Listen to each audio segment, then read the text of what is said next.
गरीब किसान। सबसे बड़ी कहानी। गांव के एक छोटे से कोने में रामलाल नाम का एक गरीब किसान रहता था। उसके पास बस 2 बीघा जमीन थी जो उसके पूर्वजों की निशानी थी। हर साल बड़ी मेहनत से वह अपनी फसल उगाता, लेकिन कभी सूखा तो कभी बेमौसम बारिश उसकी सारी मेहनत पर पानी फेर देती।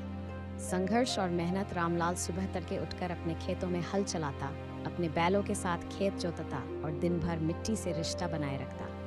उसकी पत्नी सरस्वती खेतों में उसका हाथ बटाती और घर के छोटे छोटे काम भी संभालती।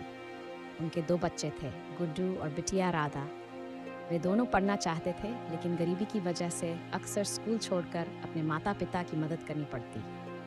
प्राकृतिक आपदाएं और कर्ज का बोझ। एक साल रामलाल ने साहूकार से कर्ज लेकर फसल बोई, ये सोचकर कि अच्छी पैदावार होगी, लेकिन अचानक आई बाढ़ ने उसकी सारी फसल बर्बाद कर दी। उसके सपने, उम्मीदें सब पानी में बह गए।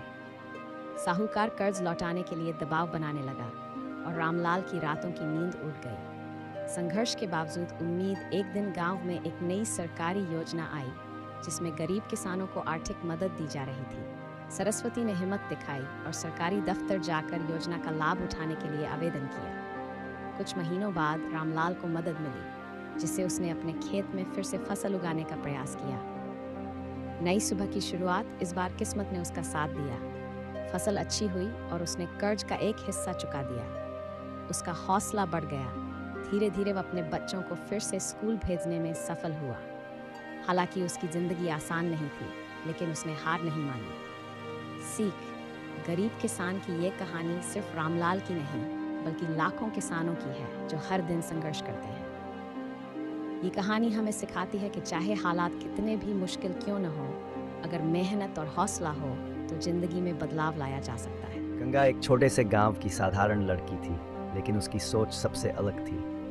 वह पढ़ाई में तेज थी और अपने पिता रामलाल की सबसे बड़ी उम्मीद। गांव के लोग मानते थे कि लड़कियों का काम सिर्फ घर संभालना होता है, लेकिन गंगा कुछ और ही चाहती थी, सत्य की खोज। गंगा की पहली परीक्षा तब हुई जब गांव में एक चोरी हुई। लोग शक के बिना एक गरीब व्यक्ति रघु को दोषी मान बैठे। गंगा को इस फैसले पर संदेह था और उसने सच्चाई जानने की ठानी। वह रात को गांव के बाहरी हिस्से में जाकर छानबीन करने लगी। रात में गंगा ने देखा कि गांव का मुखिया, जो सबसे ईमानदार होने का दावा करता था, असल में चोरी के पीछे था। वह चोरी के गहने एक पुराने पेड़ के नीचे छुपा रहा था। गंगा ने सबूत इकट्ठे करने के लिए चुपचाप यह दृश्य अपनी आंखों में कैद कर लिया। गंगा को पता था कि मुखिया के खिलाफ बोलना आसान नहीं होगा। गांव में उसकी ताकत थी और गंगा की कोई नहीं सुनेगा। लेकिन उसने अपने पिता को विश्वास में लिया और गांव के बड़े बुजुर्गों के सामने सच्चाई रखी। पहले तो लोगों ने गंगा की बात पर विश्वास नहीं किया, लेकिन जब उसने सबूत पेश किए तो पूरा गांव चौंक गया। मुखिया को अपने अपराध कबूल करने पड़े और रघु को न्याय मिला। गंगा की सच्चाई और हिम्मत की वजह से उसे सम्मान मिला।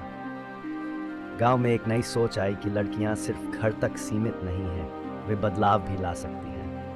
गंगा की इस यात्रा ने न केवल उसकी बल्कि पूरे गांव की सोच बदल दी। यह स्क्रिप्ट एक प्रेरणादायक और सामाजिक संदेश देने वाली कहानी का प्रारूप है। यदि